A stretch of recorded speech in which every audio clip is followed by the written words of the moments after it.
Hello student, कैसे हैं आप लोग। आशा करते हैं आप सभी लोग अच्छे होंगे और अपने घरों में अच्छे से पढ़ रहे होंगे। ठीक है बच्चों, और जैसा कि आप लोग जानते हैं कि हमारा पहला चैप्टर समाप्त हो चुका है और आज हम अध्याय 2 विस्तार वैद्युत विभव के एवं धारिता के बारे में पढ़ेंगे। तो बच्चों, मैं अब आज बताऊंगा आपको स्थिर वैद्युत विभव यानी कि पोटेंशियल के बारे में बताऊंगा। और पोटेंशियल क्या होता है, आज की क्लास में हम जानेंगे पोटेंशियल की परिभाषा, पोटेंशियल का सूत्र, पोटेंशियल का मात्रक, पोटेंशियल का बीमी सूत्र और पोटेंशियल के प्रकार यानी विभव के प्रकार। तो देखिएगा, समझिए, इसको जानने से पहले आप समझ लीजिए। मैं पहले परिभाषा बता देता हूं, फिर मैं आगे बढ़ता हूं, ठीक है ना। किसकी परिभाषा में हम लोग पढ़ने वाले हैं? स्थिर वैद्युत विभव की परिभाषा पढ़ने वाले हैं, है ना। इसकी परिभाषा कुछ इस तरह है: एकांक धनावेश को अनंत से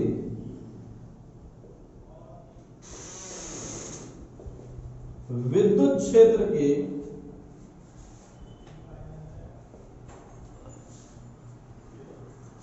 किसी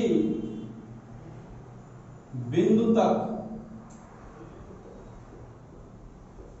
लाने में जो कार्य करना पड़ता है उसे उस बिंदु का विभव कहते हैं। देखिए क्या लिखा हमने, एकांक धनावेश को अनंत से विद्युत क्षेत्र के किसी बिंदु तक लाने में जितना कार्य या जो कार्य करना पड़ता है उसे उस बिंदु का विभव या वैद्युत विभव, इसमें लिख सकते हैं क्या, वैद्युत विभव कहते हैं। समझिए थोड़ा सा बात को। और विभव को हम किससे दर्शाते हैं? V से दर्शाते हैं। देखिए समझिए थोड़ा सा, मैं कुछ इस ढंग से समझाता हूं अपने बच्चों को कि मान लीजिए क्लास है हमारी, ठीक है, ये हो गई हमारी क्लास यानी ये हो गया मैं, ठीक है, ये है विद्युत क्षेत्र। हमारी क्लास का भी एक क्षेत्र है जहां तक हमारा प्रभाव है। विद्युत क्षेत्र किसे बोलते हैं? वह क्षेत्र जहां तक किसी आवेश का प्रभाव होता है, जहां तक वह बल आरोपित करता है, उसे हम क्या बोलते हैं? उसका क्षेत्र। इसी तरह हम भी भाई फिजिक्स के टीचर हैं, इस क्लास में या इस वीडियो में केवल मेरा प्रभाव है, ठीक है।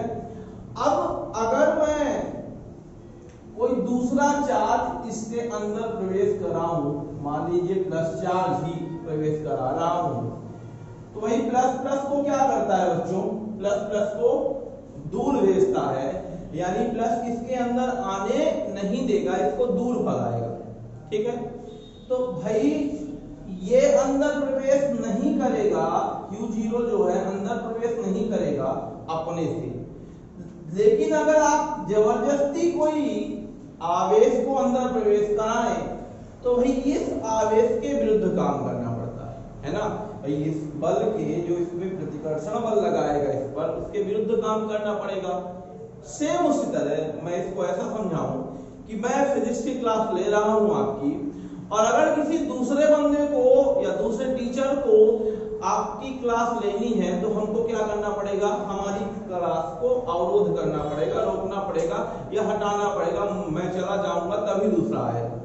यानी सीधी सी बात है, हमको हटाकर या हमारे द्वारा इफेक्ट जो या बल जो लगाया जा रहा है उसको कम करके या हमारे बल के विरुद्ध ही कोई दूसरा टीचर आके आपको पढ़ा सकता है, ठीक है, नहीं तो नहीं पढ़ा सकता। यानी कि सीधी सी बात है कि अगर इसको यहाँ इस इलेक्ट्रिक फील्ड पे प्रवेश करना है बच्चों, तो ये इस पर क्या करना पड़ेगा, ये सीधी सी बात है कि भाई इसके विरुद्ध काम करना पड़ेगा, बल लगाना पड़ेगा इसको। क्यों बल लगाना पड़ेगा, क्योंकि ये अंदर प्रवेश करना चाहता है, और जब बल लगाएगा तो जब भी कोई बल लगाता है तो क्या हो जाएगा, कुछ ना कुछ कार्य होगा, और इसी कार्य को हम बोलते हैं विभव।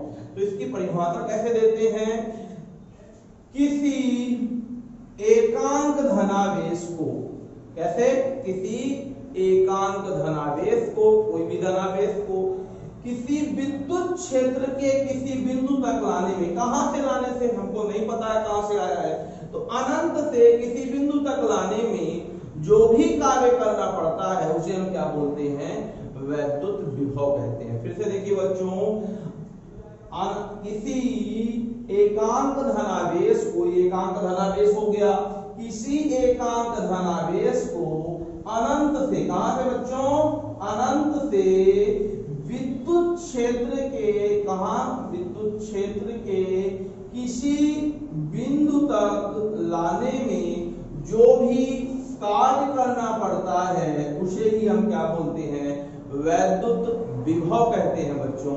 और इसी के बारे में हम अध्ययन करने वाले हैं। अब देखिए थोड़ा सा आगे देखिए क्या हो जाएगा। अब इसको हम देखते हैं, अब इसका मैथमेटिकल रूप देख लेते हैं। क्या, सूत्र या फार्मूला। इसका फार्मूला होता है भी, भाई भी से प्रदर्शित करते हैं, आप लिख सकते हैं इसे भी से क्या करते हैं, प्रदर्शित करते हैं। तो बच्चों भी बराबर क्या होता है, W/Q0। ध्यान रखना, क्योंकि एकांक आवेश से काम किया जा रहा है या परीक्षण आवेश से कार्य किया जा रहा है, तो इसलिए हमको ये W लिखा है। यहाँ W क्या है, इस Q0 को, इस परीक्षण आवेश को किसी विद्युत क्षेत्र में ले जाने में जो कार्य करना पड़ रहा है वो W, ठीक है।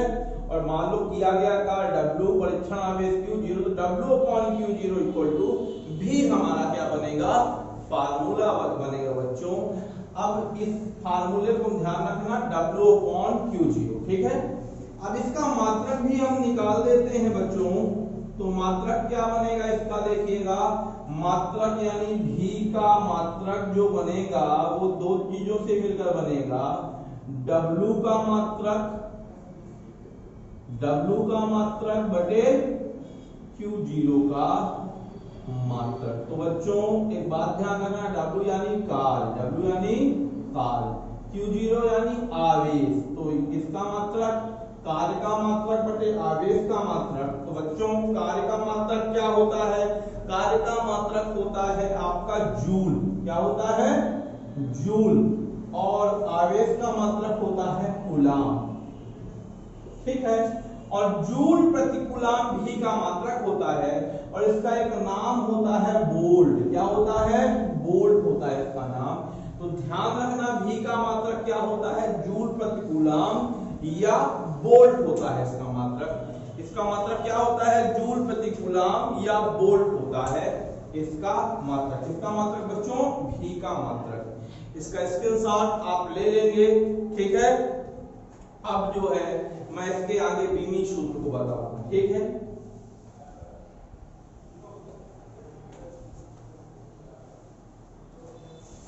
अब देखिएगा बच्चों क्या हो जाएगा, अगर आपसे कोई पूछे एक एसआई मात्रक पद्धति में मात्रक, ध्यान रखना क्या होता है, एसआई मात्रक क्या होता है विभव का, तो विभव का एसआई मात्रक अभी हमने निकाला, क्या होता है विभव का एसआई मात्रक बच्चों, वोल्ट होता है। वोल्ट बराबर मैंने क्या बताया, वोल्ट बराबर बताया 1 जूल बटे, मान लो 1 वोल्ट बराबर क्या हो जाए, जूल बटे 1 कूलाम, ठीक है। अब देखिए बच्चों, अब अगर आपसे कोई पूछ ले 1 वोल्ट की परिभाषा दे दिए, क्या पूछ दीजिए, 1 वोल्ट की परिभाषा क्या होगी, तो 1 वोल्ट की परिभाषा दे दीजिए, मैं लिखूंगा नहीं आपको बताऊंगा। देखिए अगर हम 1 कूलाम दिख रहा है आपको? यदि हम 1 कूलाम धन आवेश को अनंत से विद्युत क्षेत्र के किसी बिंदु तक लाने में कितने का कार्य करते हैं? 1 जूल का कार्य करते हैं। फिर से सुनिए, यदि हम 1 कूलाम आवेश को विद्युत क्षेत्र के किसी बिंदु तक लाने में 1 जूल कार्य करते हैं तो इसका जो विभव होगा, उस बिंदु का जो विभव होगा वो 1 वोल्ट होगा। ध्यान रखना है आपको, ठीक है ना? इसके 2 मात्रक और याद रखना है। क्या क्या? जूल प्रति कूलाम भी वोल्ट का मात्रक होता है। इसी का होता है न्यूटन मीटर प्रति कूलाम भी होता है। क्या होता है? न्यूटन मीटर प्रति कूलाम भी होता है। ध्यान रखना है, ये बहुत इंपॉर्टेंट चीजें हैं, याद रखना है। पेपर में पूछ लेता है अलग से कि निम्न में से कौन सा विभव का मात्रक नहीं होगा। ऑप्शन दे देगा 1 वोल्ट, 1 जूल प्रति कूलाम, 1 न्यूटन प्रति कूलाम, तो ध्यान रखना है। और एक दे देगा इनमें से कोई नहीं, तो आपको ध्यान रखना है इनमें से कोई नहीं, यानी तीनों ऑप्शन में होंगे, है ना? यह लोग सभी आंसर दे सकता है। तो देखिएगा, एक वोल्ट की परिभाषा मैंने क्या बताई कि यदि 1 कूलाम आवेश को विद्युत क्षेत्र के किसी एक बिंदु तक लाने में 1 जूल का कार्य करना पड़े तो उसके द्वारा उत्पन्न विभव 1 वोल्ट होगा। ये किसका परिभाषा है? वोल्ट की परिभाषा है बच्चों, ठीक है ना? अब इसी तरह हम आगे आते हैं, विभव का बीमी सूत्र निकालते हैं। क्या निकालते हैं? विभव का बीमी सूत्र निकालते हैं बच्चों। तो बीमी सूत्र भी निकालना बहुत आसान है। फार्मूला याद रखना है, V बराबर होता है W/Q0। Q0 जहां परीक्षण आवेश है। तो हमको किसकी बीमा निकालनी है? V का बीमा निकालनी है। तो ये किससे किससे मिलेगा? W का बीमी सूत्र बटे Q0 का बीमी सूत्र बच्चों। तो ये बताइए W का बीमी सूत्र क्या होता है?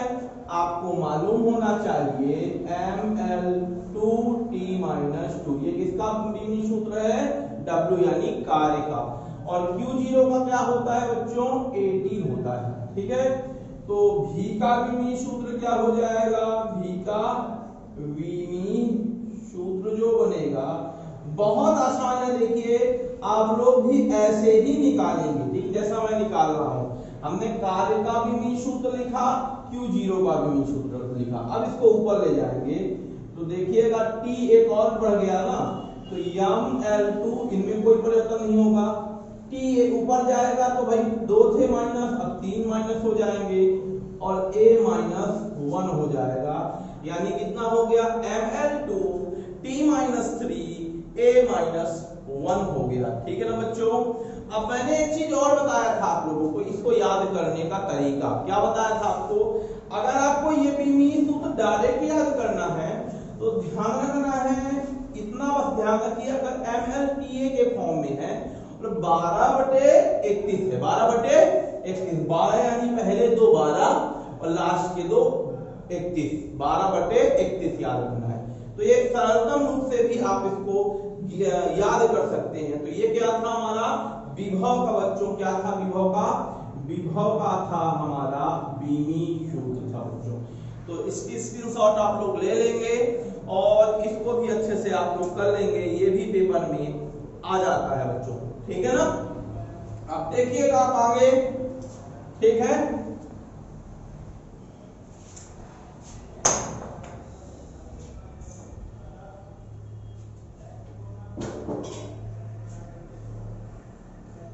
किस पे आते हैं? प्रकृति।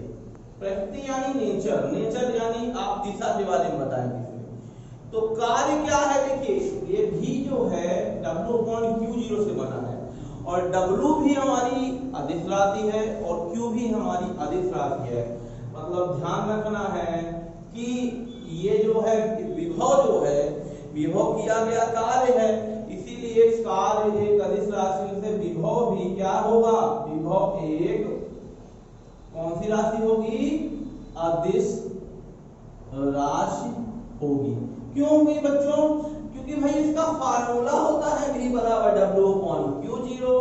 W कार्य भी हमारी अदिश राशि है और विभव जो आवेश है वो भी हमारी अदिश राशि है, इसलिए क्या हो जाएगी, विभव अदिश राशि हो जाएगी। ठीक है ना बच्चों, तो विभव कौन सी राशि है हमारी, अदिश राशि। अब हम विभव के प्रकार के बारे में पढ़ते हैं, विभव के प्रकार के बारे में पढ़ते हैं बच्चों। ठीक है, तो विभव के दो प्रकार होते हैं। विभव के कितने प्रकार होते हैं बच्चों, दो प्रकार होते हैं। विभव के कितने प्रकार होते हैं, दो प्रकार होते हैं।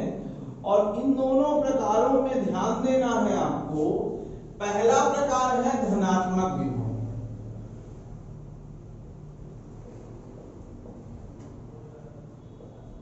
और दूसरा है हमारा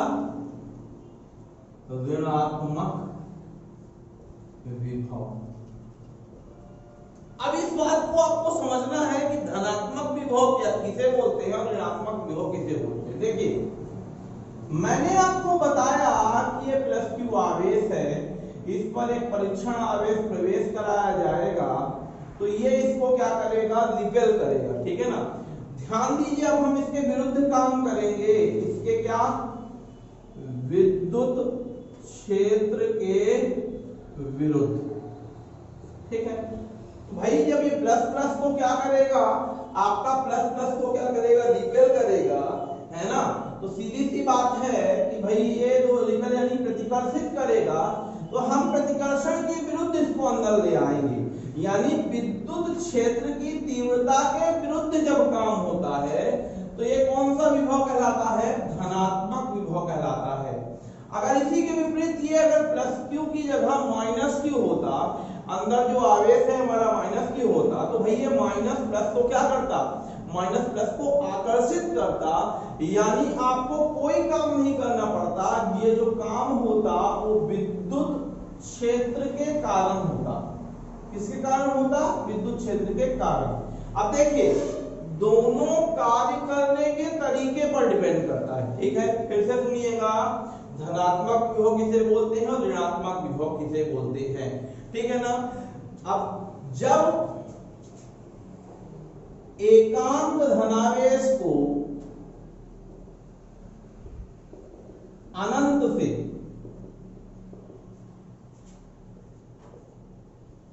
विद्युत क्षेत्र के, जब एकांक धनावेश को अनंत से विद्युत क्षेत्र के किसी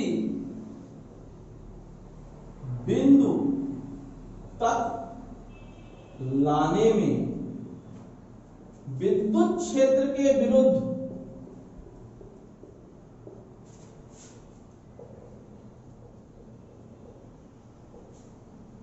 कार्य करना पड़ता है,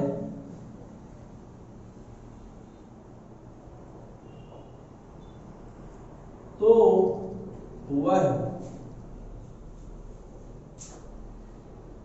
धनात्मक विभव कहलाता है।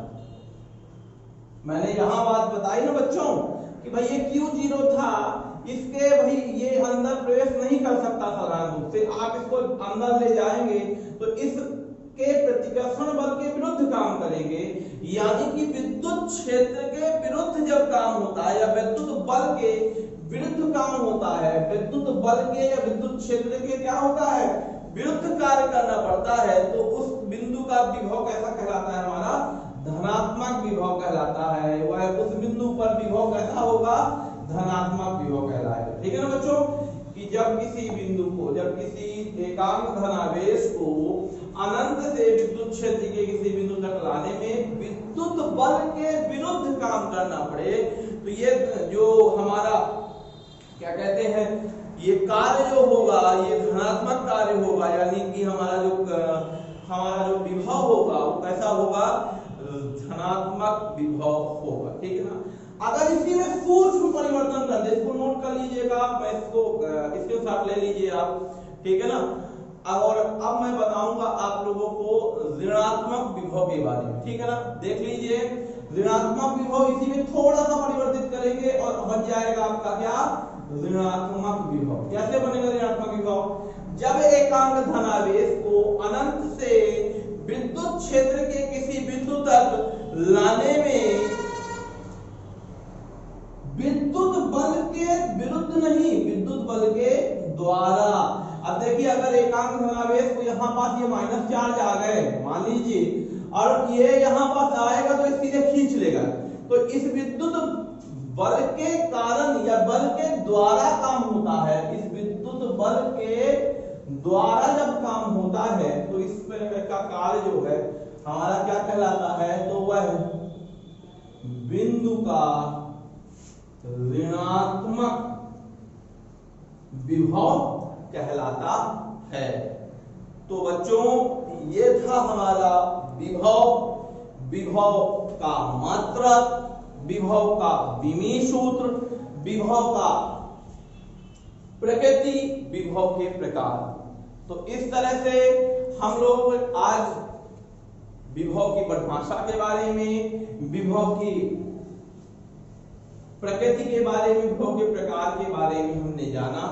इसमें कहीं भी थोड़ी सी भी डाउट हो आपको तो हमको बताइएगा, कमेंट करिएगा नीचे और हमको सूचना दीजिएगा, ठीक है ना।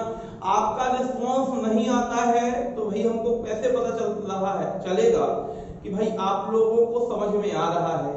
अगर आ रहा है तो बताइए, नहीं आ रहा है तो भी बताइए, बताएंगे नहीं तो मालूम नहीं पड़ेगा हम लोगों को। तो बच्चों, ये विभव आप लोग याद कर लेंगे, पढ़ लेंगे, बहुत इंपॉर्टेंट टॉपिक है। इससे संबंधित एक क्वेश्चन आपके पेपर में आता है, ठीक है। बच्चों, घर में रहें, सुरक्षित रहें और आनंद के साथ घर में बैठ के पढ़ाई करें। Thank you for watching video and don't forget subscribe this channel.